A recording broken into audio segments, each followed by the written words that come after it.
Welcome back to Inspiring Generations. My name is Celeste Williams and I'm your host. Today we are touching on topics that I told you from the beginning of the month that will happen, such as Women's History Month. So you're going to see a lot of women here this month. Some very, very outstanding women in activism, moms, elder women, younger women, because the key focus this month is women. But we know we also have a holiday coming up, which is St. Patrick's Day, and everybody is Irish on that day. So we did discuss some Irish history within this month to celebrate our Irish ancestors, if you have any. I know I have some, and if you have some, celebrate them, have a good time. But today's show, I'm going to be focusing on the journey of women in general. The everyday getting up, taking care of the children, to having their own business, to still coming into the community and being active. And that's what I found in one of my guests today. I want to welcome Miss Katherine Occena to the set today. Katherine, thank you so much for coming on Inspiring Generations. Thank you so much for having me. Oh my God, my God. I haven't seen you since the March in Revere. Right. But before the March in Revere was the March in Chelsea. Right. And your children stepped up. And how old are your children? My kids are now 7 and 12, but I believe my son was 11 during that time. 7 and 11, yeah. It was amazing to see you guys out there. That was the highlight of my day. Wait a minute now. That was the highlight of my day, seeing the little ones out there. And I know in some of these protests, they forget that little ones are in the crowd. And that's what I fought with day and night before it even happened. Was like, if there's any kids there, is anybody going to speak up and say, they're a part of this movement, they're going to be the change. Right, absolutely. So let's be mindful that they're there, right? And then after you guys came back from marching,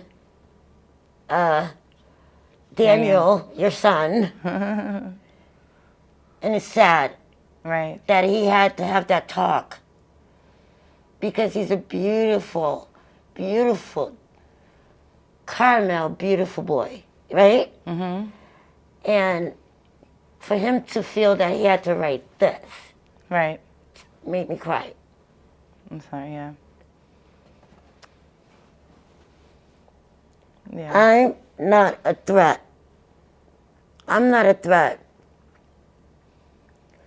And that can mean a lot of things. That can mean a woman in her home being abused, feeling that she's a threat to her husband every time he walks through the door. That could be anybody that speaks the truth of what a situation is really about, because there might be someone or something that want them to put a cover on it, so they automatically become a threat. So a threat, right, Katherine, can mean so many things, right? Mm-hmm. Can you shed some light on that for me?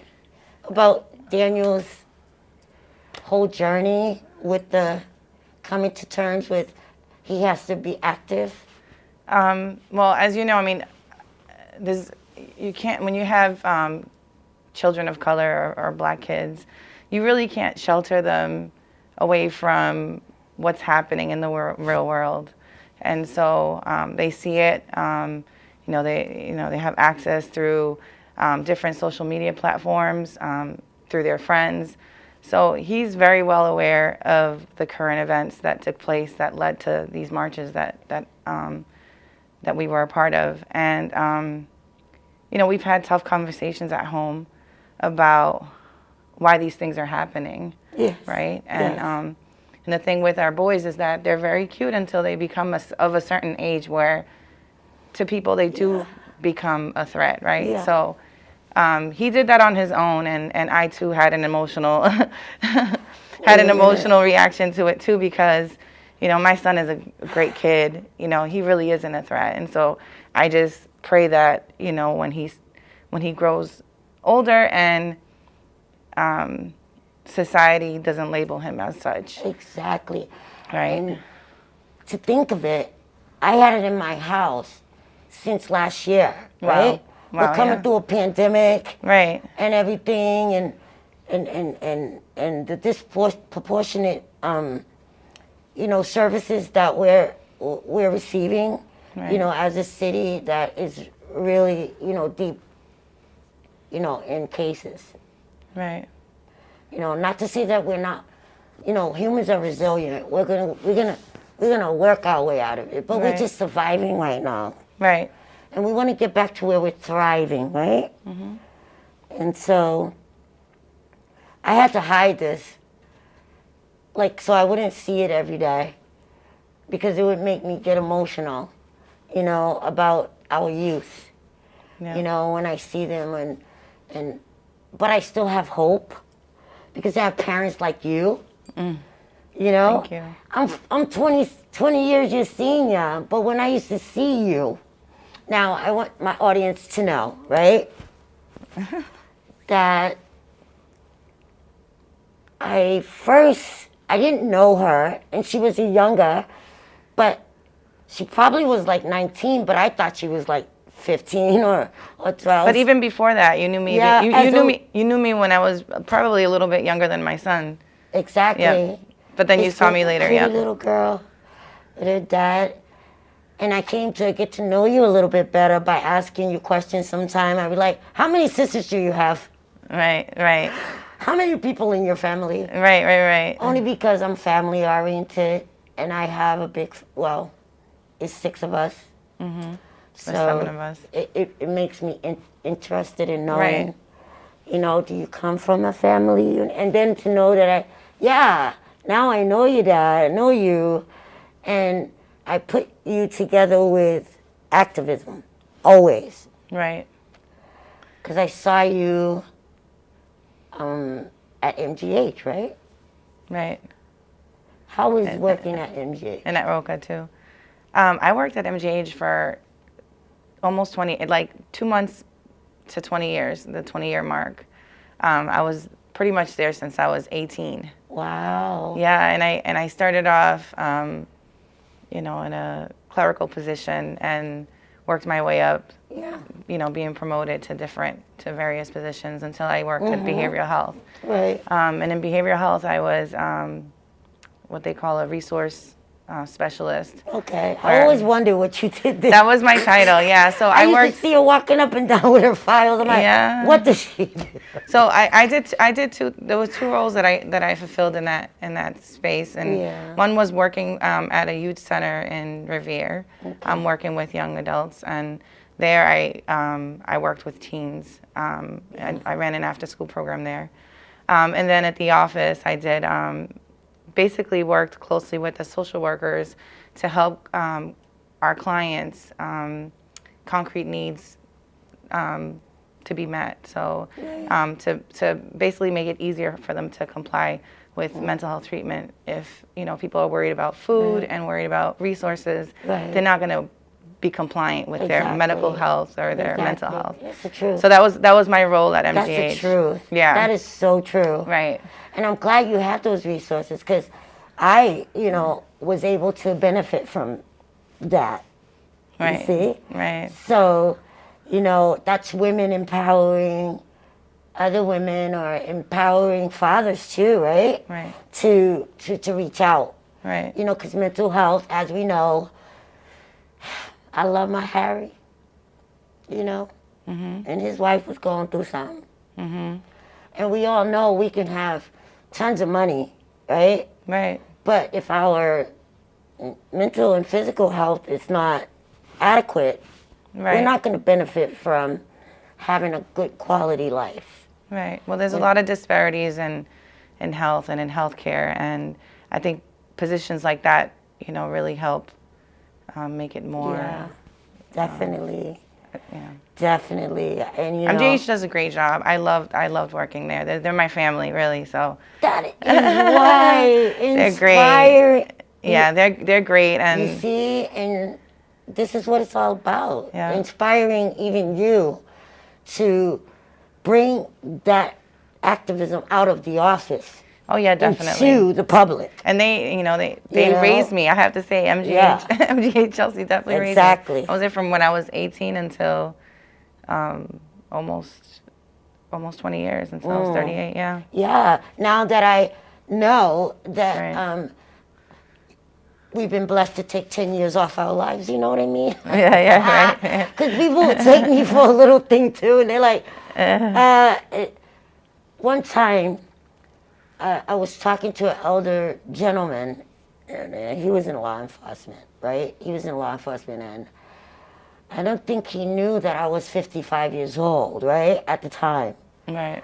And he accused me of such a thing that I was appalled that I would even, at 55, do to someone. Knowing that my mama taught me better. Right. Right? But then for one split second, because of Sandra Bland, I was scared to say anything. Right. Because I flashed her in my brain. And in my brain, I was saying, take your hands off of me. You ain't going to do me like Sandra Bland. But you understand the mentality. Right, absolutely. And the trauma of even women seeing a woman go through such things and then having to suppress her voice. Right. And that's something that I know that... Well, Sandra Bland, she was an activist, so it kind of, a lot of... ties into where we're right. at. And a lot of people can relate to her story. She wasn't someone who was committing a crime, so it just puts you in that space where, like... And you working in law, that is an inspiration to me. But then I said, I'm inspired by Kat. She's really, stepping up, and she's doing things, You're making things happen. And you're getting people to come together, because I worked on a team for you in one political, can I say? A couple, yeah. Can I say? And I met people, and I knocked on doors, and I would have been afraid to do something like that. Right. If you hadn't upon me, I'm going to say, you could do this. You got this. You could do it. And I think each time I came back to you and brought you the sheets of the activity that I was doing for the campaign, I think you gave me another spark of energy to get back out there and do it again. And so that's what inspired me the most about you. But what kind of law? That is intriguing to me. I want to know, what kind of law you work in? So I'm not a lawyer. I'm a paralegal, but I've always been interested in law. I'm actually in the process of applying to law schools now. You can tell them. We're gonna tell y'all about the law school. Okay? But my journey was pretty long. I actually, I always wanted to go to law school. In my seventh grade yearbook, which, funny enough, someone brought it to my sister's job and gave it to her. I didn't have it. And under my picture, it says, like, you choose the career that you want, and I wrote lawyer on there, which is funny, but I have always been interested in it. Yeah. And I remember I was at MGH, and I'll never forget, and I'm going to shout her out because she inspired me. Dr. Brodsky from Mass General. Shout out, Dr. Brodsky. She came up to me one day, and I don't think I've ever told her this, but she came up to me one day, and she's just like, she's like, Katherine, you're so great, and you're so smart, and she's just like, you're better, like, you can do so much, like, I want to see you in school, and I went and I enrolled into school after that conversation with her. Yeah, so I attended Bunker Hill first, and I got my associates in Bunker Hill in criminal justice. Wow. And during that time, I did an internship for the Department of Youth Services at the time. And Wow. and That's amazing. and that inspired me to even more to Yeah. pursue law. Yeah. And I ended up getting a scholarship and going to BU after that. But now I'm gonna definitely, I became a mom Yeah. and all that, and I married someone who became a lawyer. Hey.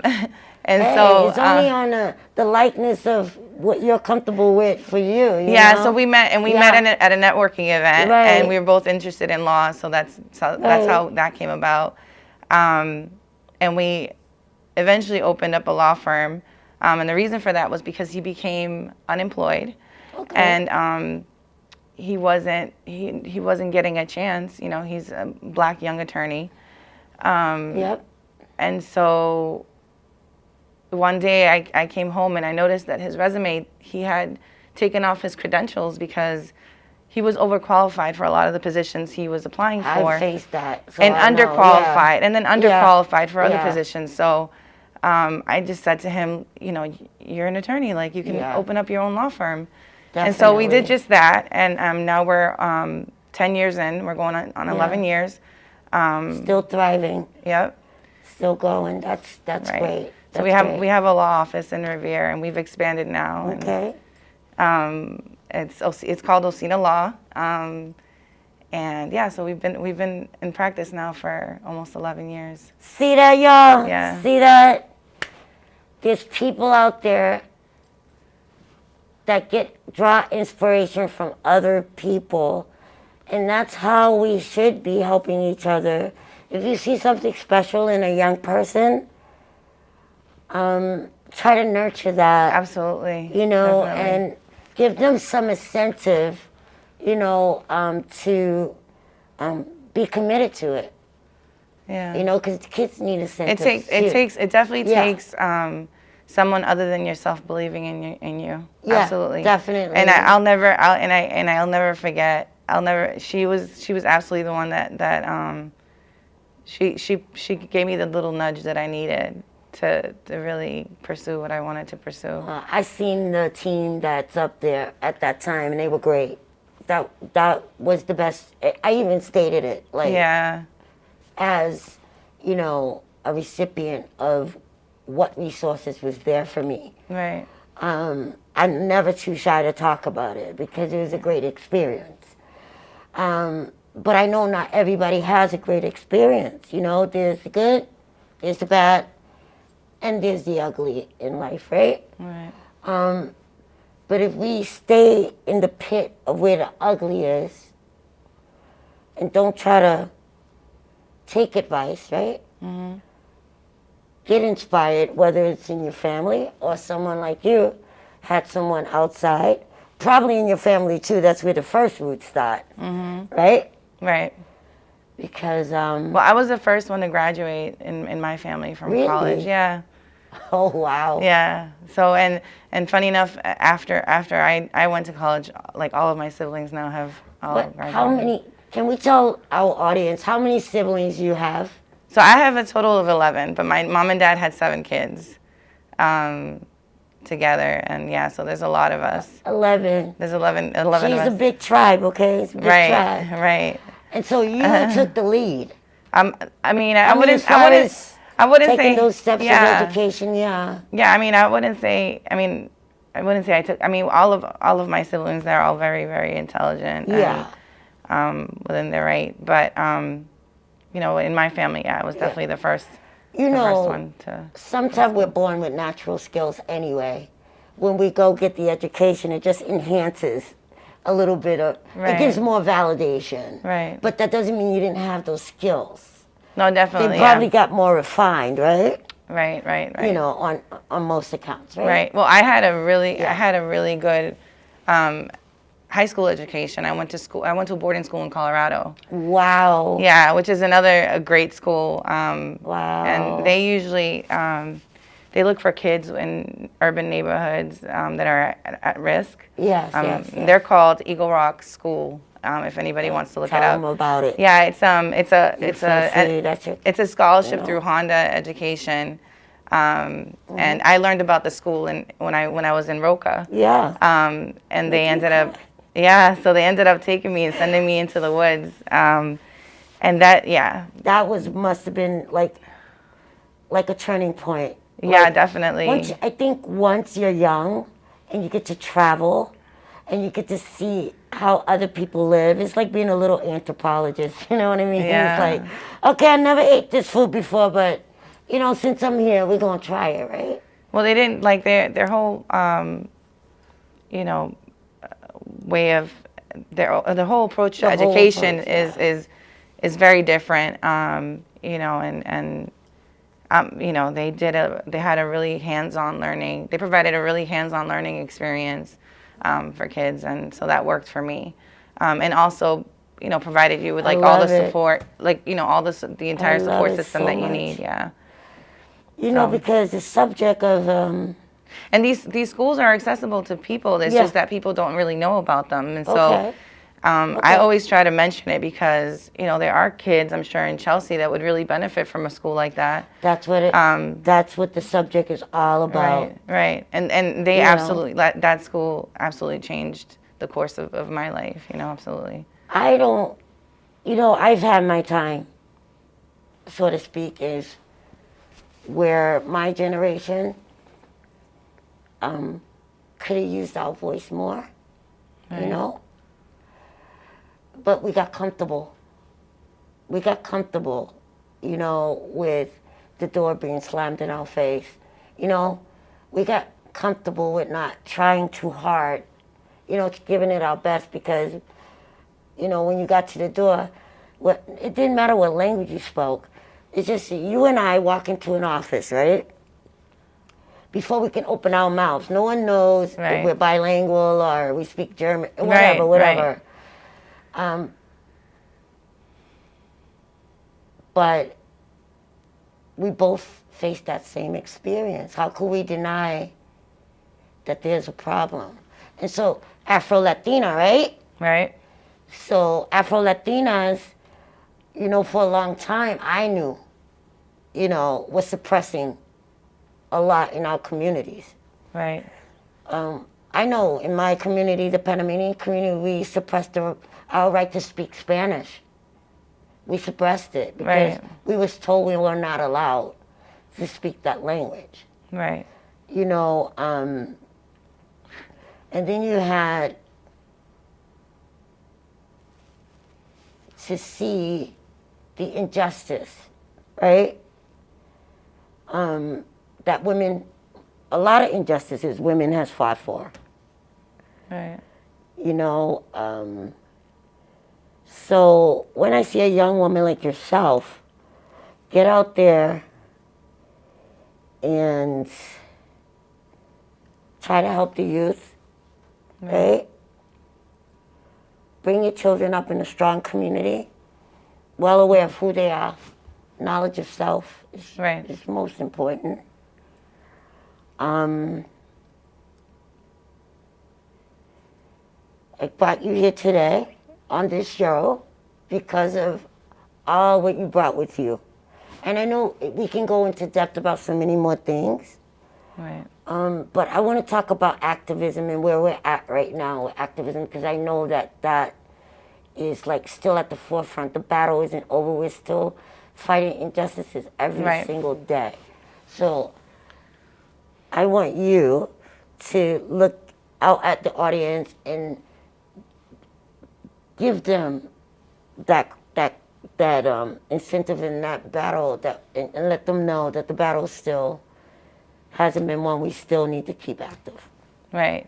So for me, it just became supernatural to become involved because I'm directly affected and also because I have children.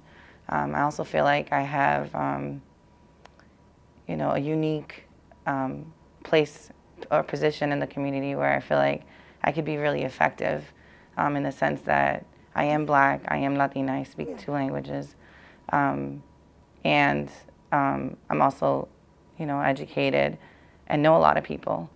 But I decided, or I learned pretty fast that in order for us to to have anything change, we had to be civically engaged and involved in the political process.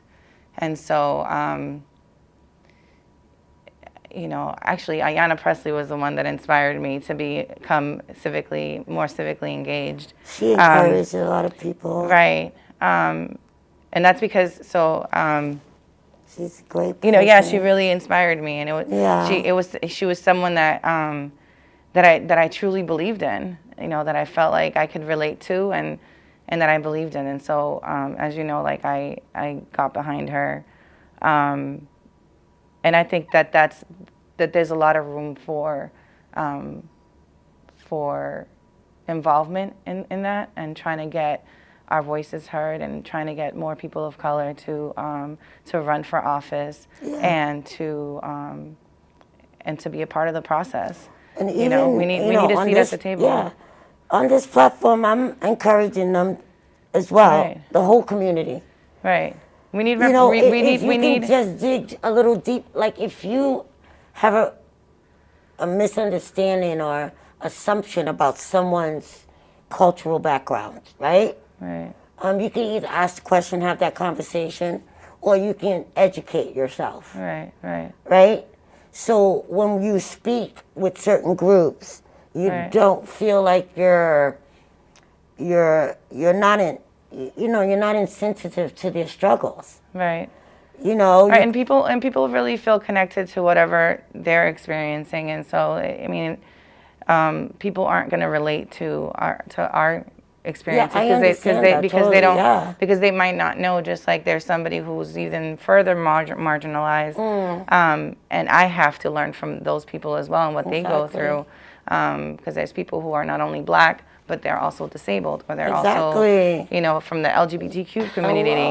So they have there's layers to oppression, and there's people who are even more you know, disadvantaged, in a disadvantage. We can go on and on and on, because there's a whole list of disparities, right? Right. But my thing is, you know, get involved. Yeah. Get involved in these political campaigns. Yeah. I'm really timid. I know you probably don't know. No, don't get I am too. Don't get this sense, but I am. Yeah, and I had to. For people who are disadvantaged. Right. I've always been like that.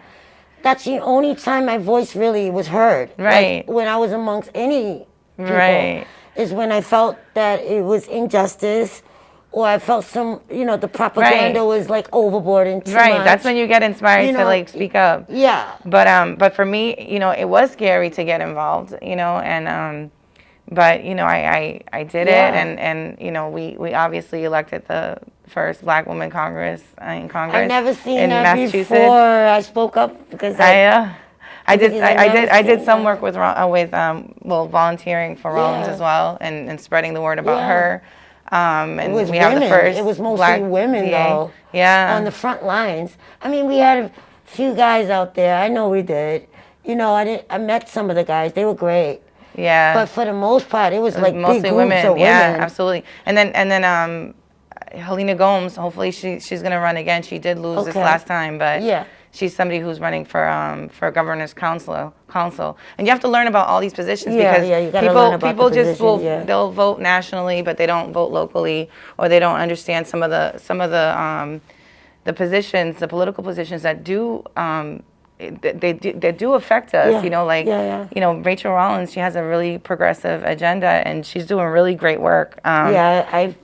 You know, so let me tell you, she's tough. She's tough. She's great, though. And she was the right person for that job, because let me tell you, I don't think I could have, you know what I mean? So there's people that have those qualifications, right? Right. That they can do those jobs. Right. And they are a representation of the community. Of who we are, right? Right, because you know, the community is a diverse community, and you know, our politicians need to reflect that, you know. So so we need to be paying attention to local races. We need to be paying attention to the school committee races, city council races. Can I ask? Governor's council. I don't mean to cut you off, but that was one thing that was on my mind. I watched the city council meeting about Christopher Columbus statue. Yeah. You know, oh my, oh my, oh my. We opened up a can of worms. So now, I heard one young lady say, do we have to do a whole history lesson Right. on Spain? Right. Or do we not want to talk about Spain? Or is there someone are you of that heritage and you just maybe ashamed Right. to open up the conversation so the statue stays there? I don't know where this is going to go, but I know that we opened up a can of worms. Yeah. And which is great because I like to listen to these topics. Right. I had nothing to say about this right now. Right. I'm watching the progress of how we re-educate, how we rewire our brains Right. to think about what's offensive and what's not offensive, Right. you know, or what could be damaging to future generations coming after us. Right. You know, you think we should tear down everything that's negative? Well, I mean, I think what he represents is a time in our history that's really painful, and so I don't think we should. How can I put it? Have statues of things like that. Without getting too deep into it. Yes. That's my Yeah, take on that's it. me too. I just think I'm at that level. I'm like, you know what? I'm not gonna think too deep in this because I do have knowledge. You know, I might have a little bit more knowledge of the subject than maybe even a Spaniard, right? A person from Spain. But what if that person from Spain knows very much about my history? And knows my history. She's a scholar, right? She's at the university, she's a scholar. She knows Black history well. Because she wanted to know about that, right? She was inspired to learn about that culture. Right.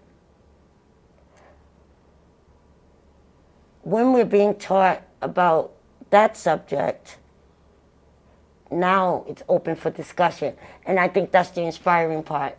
Yeah. It's like, we're already been written, right? It's already set in stone. So how can we move? Well, it was rewritten. It. It was rewritten in a way to suit a narrative, and it's not. It wasn't. It's not real history, as you put it. I think people now that we live in an era of technology, people do their own research and people learn on their own, and the things that they've discovered about, Definitely.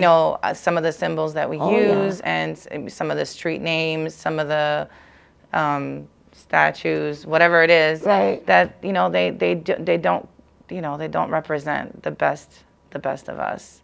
So that's when people are stepping up and speaking out about it. So, and I think it's great. We're evolving, and that's right. great. And we're becoming more conscious about that's the key thing. About the real history behind all of it. So, and some of it's going to be painful. Yeah.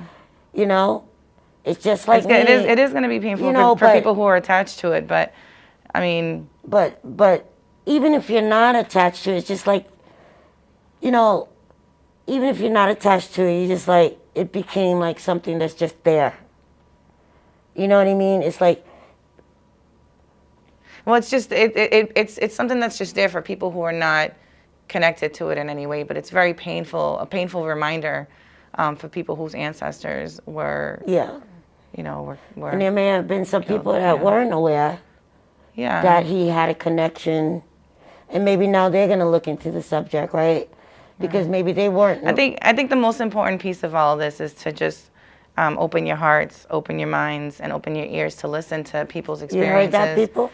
And just learn from people, and really like yes. Do it with an open heart, because I think there's a lot of people feeling all the feelings right now, and it's important to listen. It's important to listen. I've had some really hard conversations with people where I've had to learn and listen, to their lived experiences, and and evolve, and grow That's the from key it. thing. You know what I mean? Let So us you evolve can't and be grow. set. Yes. You can't be 100% set in certain things and so rigid. You know what I mean? Because we're all yeah, human. I get it. I totally get it. Yeah, we're all I do. human, and we're I all do. we're all gonna make mistakes, and we all should be learning. I learn something new every day. You know what I mean? So That's a blessing. In yeah, itself. so we just have to be open-minded and open-hearted, and just listen to people, because And willing there's to people share. hurting, and willing to talk about it and share. Absolutely. Yes, and willing to share. And on a lighter note, where was I last year this time? In bed, and Katherine had to bring me a special tea. I know. Yeah. She was a lifesaver in the beginning of the pandemic. That's what we want to tell you. That's what we was doing this time last year. Yeah, a little bit later. It was probably like later on in March. Yeah. Not around your birthday time. Oh, she's a St. Patrick's baby. Yes, I am. My mom almost named me Patricia. She was gonna name it, but Katherine. Yeah. Thank goodness for my great grandmother, because I don't. Yeah. I mean, no offense It's to Patricia. beautiful to have you here with me today. Thank you. I'm so happy she came. If I can just. Yes. I just wanted to say one last thing about being civically engaged. If you want to talk to, it's just one of the things that I love to talk about. them. Yeah, one of the things yeah. that I really like to talk about with people, and I talk about it any chance that I get, is people really need to be involved in jury duty. When you think about you talk about injustices and the way people are disproportionately being charged, convicted, and sentenced, disproportionately, Black and brown community is more affected. We need to think about where we fit in all this, even as just regular, everyday citizens. And one of the things that I've noticed, even in my experience, is people bailing out of jury duty. I never did. I never did. I actually got to sit on a jury, and that was the most fantastic time of my life. And I was still healing a broken leg. Yeah. We need people and of all. I stepped up. We need people of all demographics. Yeah. When you're being I was tried. in a room with 12 people with different when they say a jury of your peers, you want to make sure that there's actually your People peers are there. Yeah. So I just want to encourage people. You heard that. Give a call to action for people to show up to jury duty, vote, and be active, and be involved. Get involved in your community. Right. It's where you live too. Right. And a community doesn't mean just where you live. It's broader. And we've seen in terms of voting the difference it makes. Look at Georgia was turned blue, and that was primarily in communities of color where people showed up. Yeah. So our voice is important. Our voices are powerful. Right. And if we do all collectively, join forces and really become involved, we can really impact change. Yeah. And encouraging people to run, encouraging people to vote, encouraging people to be involved. Yeah. So thanks so much for having me. You're welcome. I want to see you always do good. Thank you. When you get where I'm at, there's going to be a trail of young people that you're going to say, I didn't give birth to you, but you are my children. Oh, I already have that. You got that? Because I already have that. Oh, I already girl, have I that. can go on and on and talk to you about the good things that we're still doing amidst of these hard times that we're facing. My name is Celeste Williams. You're watching Inspiring Generations. Come back again on the next episode, and thank you for watching.